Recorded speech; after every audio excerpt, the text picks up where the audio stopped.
Hey guys, this is Zerk's What If, and welcome back to part 2 if What If Yuji was like Yoriichi. Continuing where we left off, Gojo would tell Yuji that he has someone that he wants him to meet, telling Yuji that he'd meet him at the movie theater. As Gojo and Yuji would make it to the movie theater, Yuji would see a man in a gray suit and with glasses on. Gojo would introduce the man to Yuji, with this being Kento Nanami. Yuji would introduce himself, with Nanami actually taking a liking to Yuji's personality, saying that he had his head on screwed tight unlike somebody else. Gojo would proceed to laugh and tell Yuji that he has somewhere else to be, so he'll let Nanami fill him in with all the details of the mission. As Gojo would take his leave, Nanami would lead Yuji into the movie theater. This is where Yuji would see 3 mutilated corpses. Nanami staring at Yuji, thinking that he'd make some type of reaction to the corpses, is surprised by his stoic face, saying that people usually quit jujutsu sorcery after seeing something like this. This is where Yuji would tell him that he's seen stuff like this before on his last mission when he was fighting the special grade curse spirit. Nanami, remembering what Gojo had told him, that this kid has taken down 2 special grade curse spirits in his short time being a jujutsu sorcerer. Nanami telling Yuji that no matter how many special grade curse spirits he takes out, he needs to not get a big head about it. With Yuji nodding and taking his words in, with Nanami noting that even though this kid has taken down special grade curse spirits, he is very humble. This is when Nanami would then tell Yuji that he believes there is one other person that was on the scene when this incident happened. Nanami would then proceed to teach Yuji that curse spirits usually leave residuals and that they can use that to follow the curse spirit, telling Yuji to focus. Yuji, using his see-through world, would already see residuals of the curse. He would tell Nanami that he sees the residuals, with Nanami telling him good, and that they need to follow that. As Nanami and Yuji would continue to follow the residuals, they would end up on the roof of the building. As soon as they walk outside, they are greeted by what appears to be a cursed spirit. Nanami would tell Yuji to take on one of them, while he takes on the other. Even though Nanami knows that Yuji has taken on 2 special grade curse spirits, Nanami still believes that Yuji is just a child and still requires guidance. As Nanami begins to fight with the curse spirit, he tells Yuji to listen to him as he fights. Nanami would explain to Yuji that usually when you show one's hand in a jujutsu battle, you will begin to have an advantage. It is a pact that increases the effectiveness of one's abilities in the battle. This is where Nanami would proceed to explain about his curse technique. As he would explain his curse technique, he would take out the creature with a single slash of his sword. Yuji, properly dodging and just watching Nanami, would begin to understand. This is where Nanami would proceed to tell Yuji that he can go ahead and start fighting his curse spirit. Yuji, understanding, would unsheath his blade. He would then begin to explain his curse technique to Nanami as well. He would tell Nanami that his technique is called sun breathing, in which every breath that Yuji takes allows him to gather cursed energy and spread it throughout his body, breathing in a way where it allows him to expand his lungs to intake as much air as possible, accelerating his blood flow and heartbeat while increasing his body temperature. In doing so, his bones and muscles become way more excited. While breathing, he's able to gather even more cursed energy than his body currently handles. Although he could just use his body to naturally increase his body's endurance and strength, using total concentration breathing allows his physical traits and capabilities to be enhanced way beyond what they usually are. This is where Yuji would explain that the breathing was just one part of his technique. Yuji would tell Nanami that he has at least 12 other techniques that he could use to his disposal, and with each one generating a different effect, also explaining to Nanami about his eyes, telling him how they work, saying that it allows him to perceive living beings as if they were transparent. His entire life, he's only been able to see the inner workings of someone else's body, being able to perceive the flow of blood, breathing, muscular contractions, and joint movements, telling Nanami that using his eyes, he could see inside an enemy's body as a way to predict and evade all oncoming attacks, as well as to simply find openings for his own strikes. Yuji would also begin to explain how he imbues his curse energy into his sword when he grips his blade tightly, and then begins to channel curse energy into the blade. The blade itself will turn red, as if it was becoming superheated, causing whatever strike that Yuji lays down on his opponent to burn as hot as the sun. Nanami, hearing all this, would be amazed about how complex this kid's ability was, but he was able to use it effortlessly. Yuji, telling how his abilities work, would then proceed to effortlessly finish the curse off. This is when Nanami would notice that the cursed spirits would not vanish. This is when him and Yuji would bring the curses to Shoko, who would confirm that these aren't cursed spirits and are indeed ex-humans who were mutilated by a curse technique. Nanami noting that this was the exact same way that the people were found in the movie theater. Yuji staring at the mutilated body by the curse technique, he would only think to himself about how somebody could do this to anybody, even if that's being a cursed spirit. This is where Yuji, with Nanami being surprised, would begin to show genuine signs of rage. Nanami surprised because he's never seen Yuji express any type of emotion up till now. Nanami would then try to comfort Yuji, telling him not to worry and that they'll find the cursed spirit that did this. As this would be going on, in the background somewhere, Mahito would take Junpei to his hideout. He would teach Junpei about curses and how they manifest from human collective fears, telling Junpei about how he was born. Everything would go pretty much the same until the next day. Nanami would tell Yuji that they were able to track down the target's hideout. However, he simply wants Yuji to follow a lead on Junpei, since he was the only person at the scene of the crime, telling Yuji that Ichichi would be joining him, as Nanami would continue to investigate the hideout.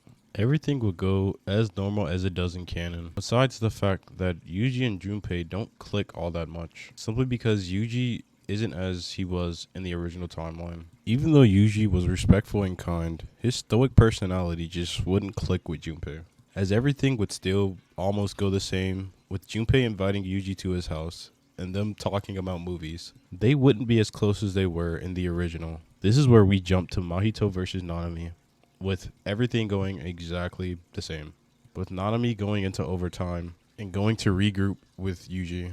With Yuji and Junpei still getting to know each other and talk about movies, Junpei would start to take a liking to Yuji, noting that he was extremely kind, and that even though it seemed as if he was uninterested in everything that Junpei was saying, he was still actually listening. As the day would end, Ichichi would call back Yuji as they begin to regroup with Nanami.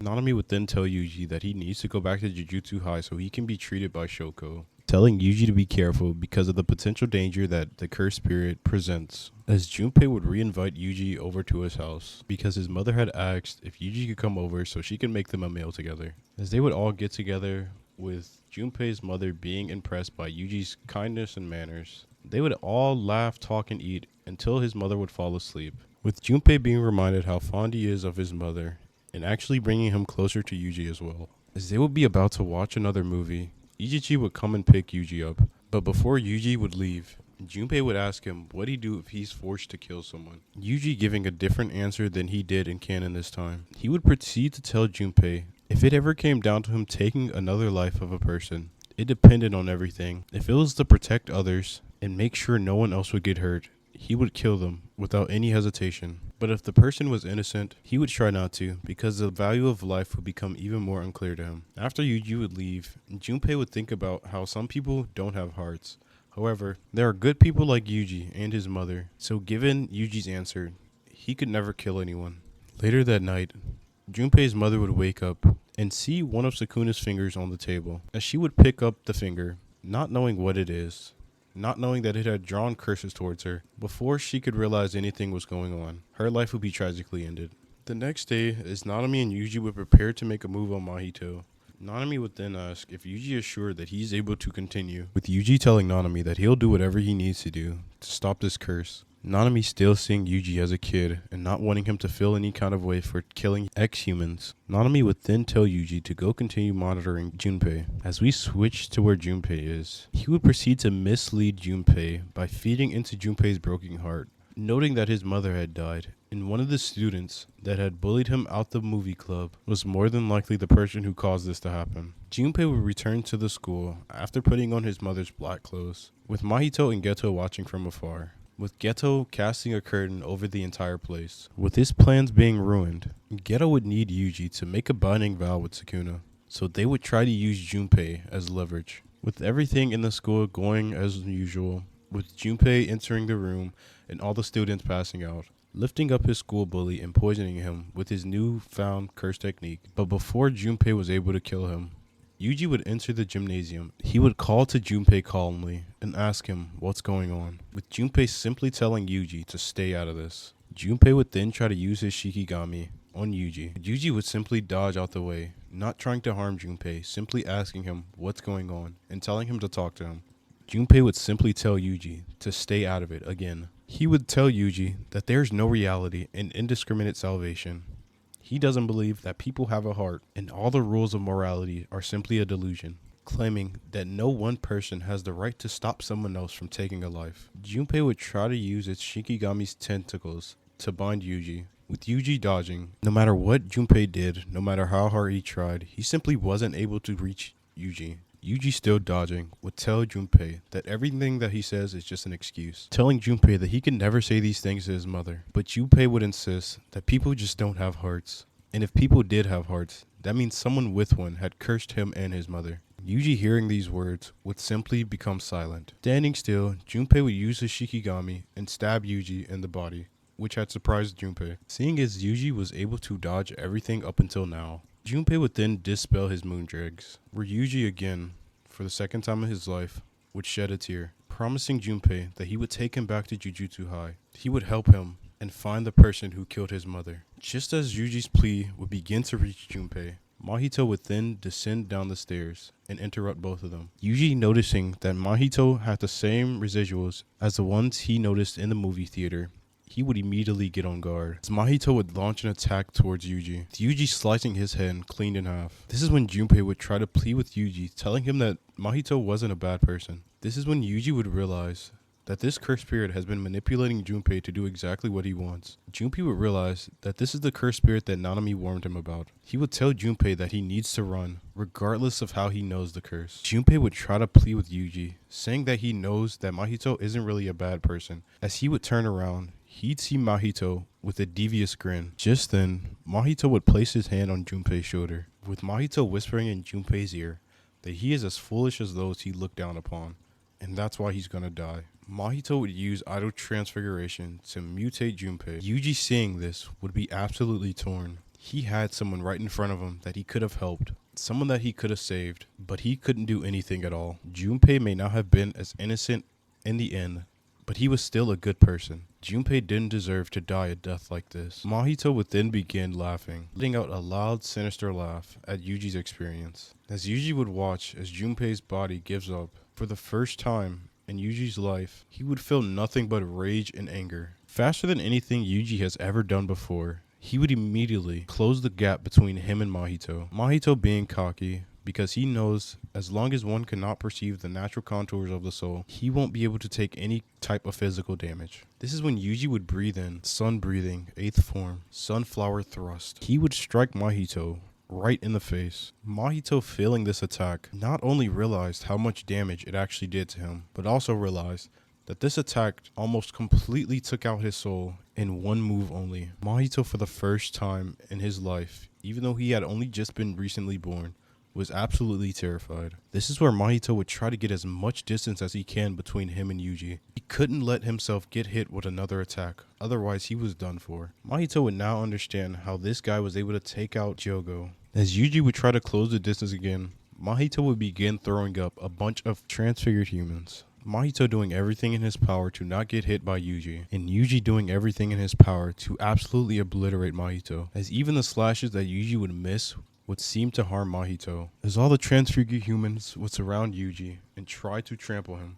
Yuji effortlessly, without even using any curse technique, would take out each cursed spirit in one swift movement. Mahito would laugh and call Yuji a freak, with Yuji replying that he's one to talk. Mahito would then proceed to make clones of himself, splitting apart into mini hymns. Yuji, seeing all the clones, would notice all of them have a slight amount of cursed energy, except for one that seemed to be the main body, because of the amount of cursed energy that it had. Seeing that one, he would rush right towards it, attempting to stab it. But as he would stab Mahito, he would realize Mahito was throwing him off. He deliberately gave the clone more cursed energy so he could get away and plan something else. Geto, seeing this in the background, would simply smile, saying that he doesn't want Mahito to die here, but he can't show his face, so he would have to help him out in some way possible. After Jogo had died, Geto realized that he needed stronger curses in order to help them get Sukuna on his side and take over Yuji's body. As Geto would then tell 2 more curses to go right ahead, while telling his son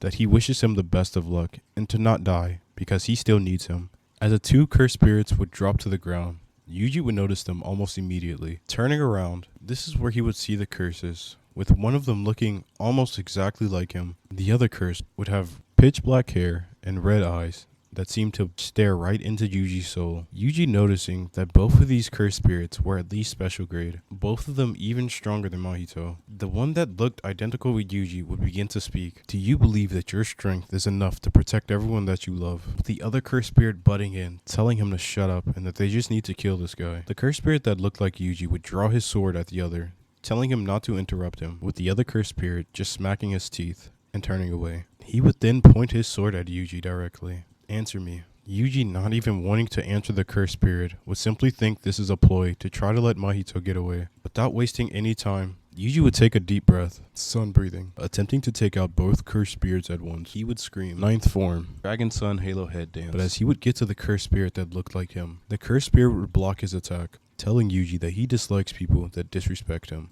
Breathing in exactly as Yuji does, he would then say, moon breathing, first form, Dark Moon Evening Palace. As the cursed spirit would draw his katana, he would slice his blade horizontally, creating a crescent shape. But along with that slash came numerous crescent blades along its path, forcing Yuji to back up.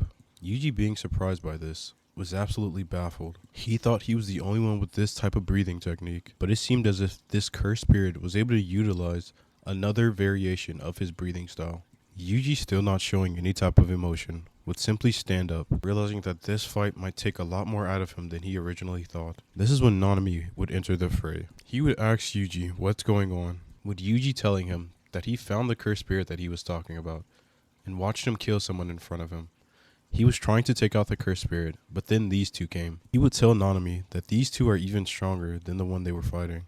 Yuji, noting that the cursed energy off of both of them were absolutely immense. He would tell Nanami that both of these guys are special grade, but they're a whole nother class of their own. The other cursed spirit, seeing Nanami, would have a devious smile on his face, ecstatic that he finally gets a chance to fight somebody. As the cursed spirit would rush Nanami, he would barely be able to block and get out of the way in time. As Yuji would try to help Nanami, the other cursed spirit would close the distance between him and Yuji, telling him that he'd better not ignore him, because this was him and his fight. Slashing down again, Yuji would dodge out of the way. Yuji would then take another deep breath in. 10th form, Fire Wheel. Yuji finally being able to get behind the cursed spirit would slash. The cursed spirit would narrowly dodge out the way, but not without his torso being hit. He would have a large gash going vertically up on his torso. With Yuji thinking this attack may have deterred the cursed spirit from being able to move, he would try to rush in. But unbeknownst to Yuji, the cursed spirit would turn around with the swing of his sword. 6th form, Perpetual Night, Lonely Moon, Innocent. With the demon slashing, it would seem from that one slash that there were hundreds of slashes coming straight at Yuji. Yuji, being able to block all of them, would still kind of be caught off guard. As the cursed spirit would rush in again, he would begin going strike for strike with Yuji, not letting up not one bit, with the cursed spirit telling Yuji that he's ecstatic. He hasn't been this excited since the beginning of the Heian era. Yuji, being confused by that statement. Geto, behind the scenes, after Jogo had died, will remember that he made multiple promises to people during the Heian era, promising them that they'd be reincarnated. After Jogo died, he needed some cursed spirits to replace Jogo, but none of them were actually strong enough to hold a candle. So instead, he decided to speed up his plans just slightly. Just as he taught Sukuna how to put his cursed energy into 20 different objects so he could be reincarnated later in the future, he taught 2 other beings, and when Jogo died, he knew he needed to gather those 2 other people to secure his plans. One being the man that he sent down to fight Yuji, and another one being someone he would hold on to just in case things didn't go in his favor later. Back to the battle, Nanami would be holding his own, just barely keeping up with the cursed spirit. Yuji, on the other hand, would seem to be toe-to-toe with the other cursed spirit, neither of them actually gaining the upper hand. As Yuji and the man would clash blades, the man would then begin to say, "What is your name, young man? I will make sure I will never forget you as long as I live." With Yuji telling the cursed spirit that he doesn't need to know his name, and to just shut up and keep fighting. This is when the cursed spirit would then tell Yuji that his name was Kokushibo. He would tell Yuji that he had something promised to him thousands of years ago, and with Yuji, he will finally be able to fulfill it, fighting someone strong. And to think people of the modern day era would get this strong, he couldn't hold back his excitement. Even though Yuji would seem to be keeping up with Kokushibo, there wasn't much he could do, as even if Yuji landed hits, he was still getting hit himself. But unlike Kokushibo, he couldn't heal, so every attack to Yuji was absolutely detrimental.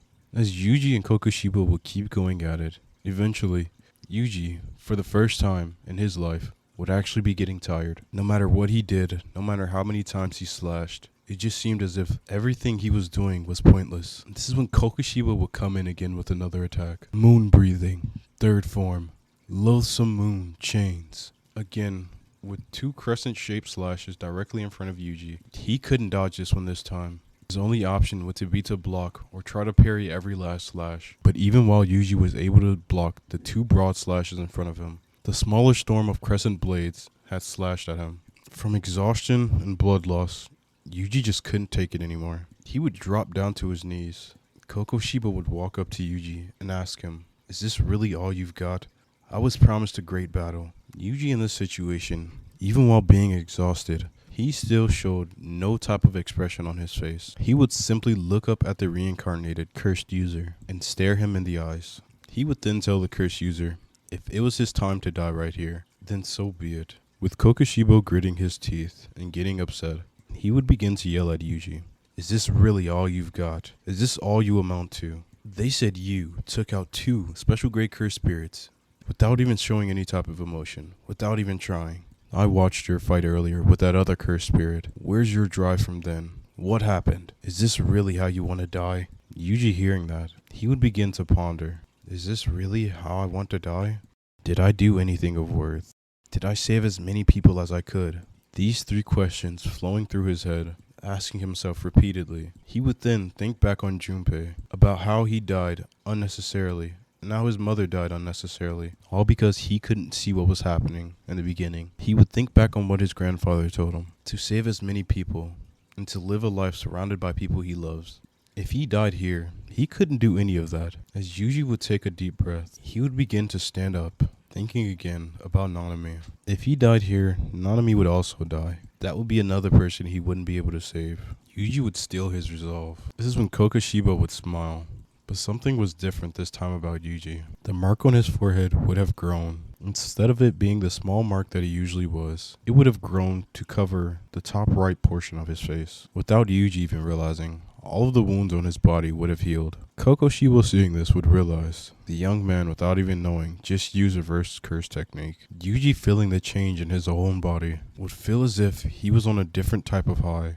It's just like that moment when he first used cursed energy, but this felt 10 times better. As Kokushiba would see this, he would stare at Yuji and smile. "That's it, young man. That's what I like to Before Kokushiba could even finish his sentence, Yuji, breathing in, would say, "Sun breathing, 13th form." Just as Kokushiba would finish his sentence, he would be cut into hundreds of pieces, confused on what even happened. As Yuji would turn back around, he would then be greeted by Mahito right in front of him, with his hand already on his chest. He would then say, "Idle transfiguration." While doing this, inside of the innate domain of Sukuna, Mahito would then explain the plan that Kenjaku was forming, telling him that he needed to form a pact with Yuji, telling him about how Kenjaku plans to bring him back fully, and making it so that curses will rule instead of humans. Sukuna would tell Mahito that he has plans of his own and to not intervene, forcing him outside of the innate domain. But just as Mahito would be thrown out of the domain,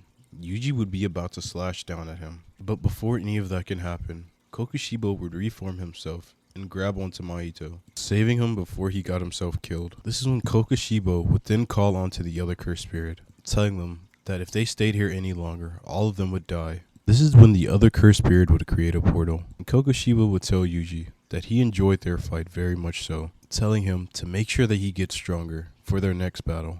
As all 3 of the cursed spirits would escape, Yuji would go to check on Nanami. Seeing that he barely survived, Nanami held his own against the cursed spirit, but he wasn't winning at all. As all the curses would get away, Mahito would reflect on Sukuna's presence, saying even though his cursed energies are lower than his presence was all powerful, being able to push him out of his domain like that.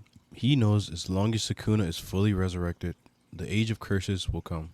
However, he thinks again, he can't help but want to do anything but kill Yuji. Even though he couldn't do much in their first bout, he would make sure he did everything in his ability to get stronger so he could kill Yuji's soul over and over again. As we go back to Yuji and Nanami, Nanami would wake up from his injuries, with him apologizing to Nanami, telling him he apologizes for almost giving up in the middle of the fight. Both him and Nanami would have died if he didn't get it together then and there, telling Nanami that if he were to die there, that would not have been a proper death. Nanami acknowledges Yuji and tells him that he's a good kid. He would then bow to Nanami, thanking him for the guidance that he gave him during that mission, and that he won't let it go to waste. This is when Nanami and Yuji would regroup with Gojo, explaining the entire mission to him and what happened.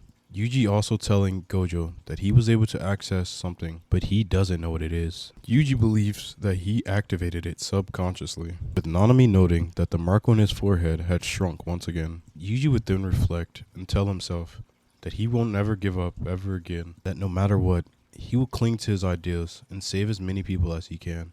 Back to where Mahito, Kenjaku, and Kokushibo are, they all realize that Yuji is a major threat, Kokushibo stating that at the end there, something was scary about that kid, with Mahito telling the group that Sukuna is extremely valuable and they should focus on winning him over by offering the fingers to him. He would tell them that even if Sukuna isn't standing with them when it happens, as long as Sukuna rises to power, a world controlled by curses is ensured. Mahito saying that he's even willing to sacrifice himself to do so. Kenjaku would tell the group that his plan is to take back the 6 fingers that are stored at Jujutsu High. Kokushibo not understanding why, with Kenjaku telling Kokushibo that as long as Yuji is the vessel for Sukuna, things would be too dangerous to try to take him on head on. They would need to go about it in a more strategic manner. He would allow Jujutsu High to take the fingers that they had so that they would be able to initiate a plan to where they would be able to take all the other fingers back along with the ones that they already had. Elsewhere, Yuji and Nanami would be telling Gojo about how difficult their last mission was. Gojo apologizing to Yuji, saying that he didn't think the mission would be so tough. He wanted Yuji to get strong, but not like that. Knowing that Yuji had subconsciously used reverse curse technique, he planned on teaching Yuji how to use reverse curse technique. But before him and Yuji would begin training, he would tell Yuji about the Goodwill event, saying that it was kinda late to tell him about it, but since he was out on the mission with Nanami, he couldn't explain it to him. This is where we go back to where Nobara and Megumi were, as Megumi and Nobara would have been training non-stop in Yuji's absence. Ever since they saw him take down that special grade curse spirit, they knew they were way behind, even though Yuji had just started. They would have been training with the upperclassmen the entire time Yuji was on his mission, with Nobara being confused to why no one is packed for Kyoto, with Pena explaining to her that the Goodwill event is with Kyoto, not in Kyoto, with her being disappointed. Shortly after, the Kyoto Jujutsu students would arrive, this being Momo, Mekamaru, Noritoshi, Mai, and Toji, and you can't forget the goat Miwa. As Mai and Toto would have already met the other 2 freshmen, would have been excited, waiting for the 3rd freshman to show up, hearing that he took down 2 special grade curse spirit, and had an encounter with 3 more and survived. As Gojo and Yuji would get there late, he would hand out souvenirs to all the Kyoto students. As Yuji would show up, it would surprise most of the Kyoto students seeing him. With his expressionless face, they would mostly just be weirded out. But also knowing him as the vessel for Sukuna, they'd kind of be a little scared of him. With Yuji finally there, the Tokyo team meeting would finally start, as Yuji would finally get a proper introduction to all the other upperclassmen, with Yuji having certain questions about Inumaki's curse technique. Megumi would explain to Yuji that Inumaki's power allows him to empower his words with cursed energy. This is when Maki would ask Yuji if she remembers if he ever had a weapon called the Slaughter Demon, with Yuji always having it in his back pocket just in case something happened to his regular sword. He would grab it out and give it to her. They would move on and strategize about how to implement Yuji. This is where Megumi would then say, if anything, Yuji can take out anyone. So he would tell the team that they should probably let him fight Toto. Over in the Kyoto team meeting, the principal would demand that his students exercise Yuji. He would tell the students to not be afraid. Even though he's taken out multiple cursed grade spirits, he's still just a kid, and he doubts that he will actually harm any of them. Annoyed with the meeting, Toto would storm out, saying that he won't partake in killing Yuji, because it wouldn't be fair. With Momo and Kasumi saying they aren't sure about killing Yuji, but Noritoshi would say that they will all attack them together. Just before the event would begin, Megumi would confront Yuji. He would ask him if something happened. Even though Yuji would have this stone-cold demeanor, Megumi could tell that something was seriously off with him. Yuji would just shake his head and say that he's okay, and tell Megumi that he won't ever give up again, that he'll always protect everyone, no matter what happened.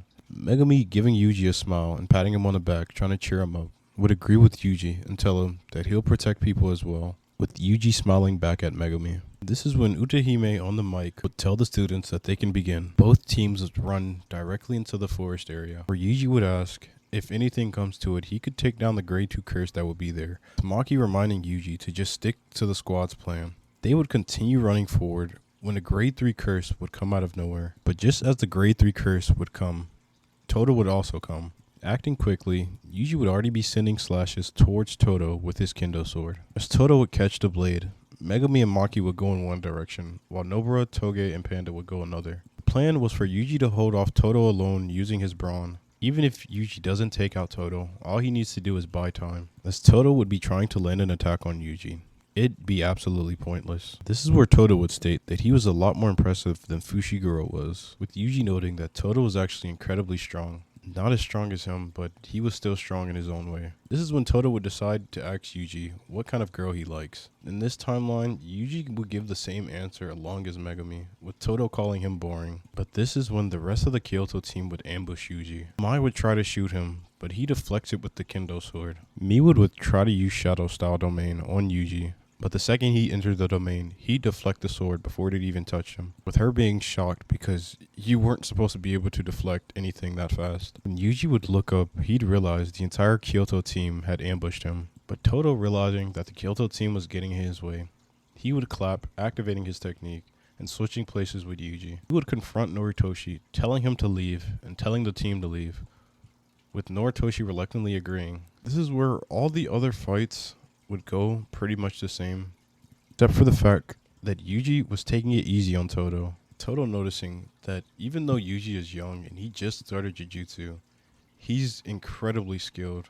Also realizing that Yuji was taking it easy on him. As Todo would continue fighting Yuji, we go over to where Noritoshi and Megumi are fighting each other, where Noritoshi and Megumi would begin to acknowledge each other. But in the observing room with all the faculty, Principal Gakuganji would recall assigning Noritoshi a cursed spirit meant to kill Yuji. Cursed spirit would appear before Inumaki, but is suddenly killed. This is where Hanami would reappear. As Noritoshi and Megumi would continue their battle, they would then start explaining that they both need to go out and not hold back on each other. But as they would be about to clash, Inumaki would flee, and he tells both of them to run away. At the same time, the talisman that were keeping track of the spirits in the competition would all burn red, with the faculty realizing that unregistered cursed energy killed the curses, meaning that something unexpected had taken place. As Inumaki, Noritoshi, and Megumi would flee from Hanami's branches, they'd end up being cornered by Hanami. Megumi would try to call for help, but Hanami would end up breaking the device. Outside of the curtain, Gojo, Utahime, and Gakuganji would try to make it to the barrier before it closed. But this is where they realized everyone else was allowed entry except for Gojo Satoru. Megumi, realizing that this is one of the cursed spirits that Gojo was talking about, would begin trying to plan something with the other students. Everything would go the same way it did in canon. This is when Yuji and Todo would crash down from the sky and rescue Maki.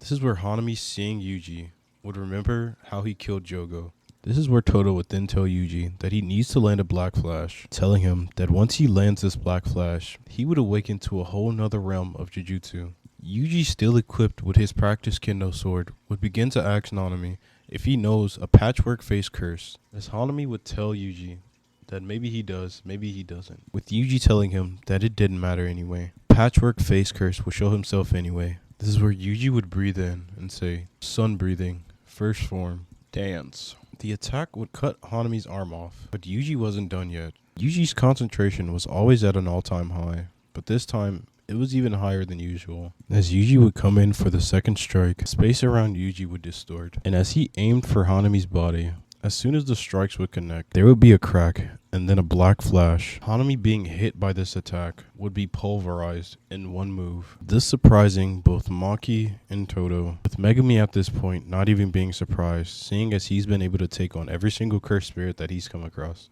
Kinjaku, knowing that Yuji was an absolute problem as much as Gojo was, he knew he had to send Hanami in there as a distraction, with Hanami being more willing to die for the cause. As long as Sukuna was able to be reawakened, she didn't care what happened to her. With Yuji feeling that black flash, it was the third time he felt on top of the world.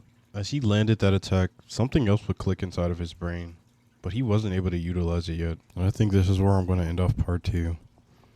Thank you for the support on the last video. I greatly appreciate it. Tell me if you like this one as well. If you did, like the video, just let me know. And if you didn't, tell me that as well. And I appreciate everyone who leaves comments and supports. Thank you. And yeah, peace.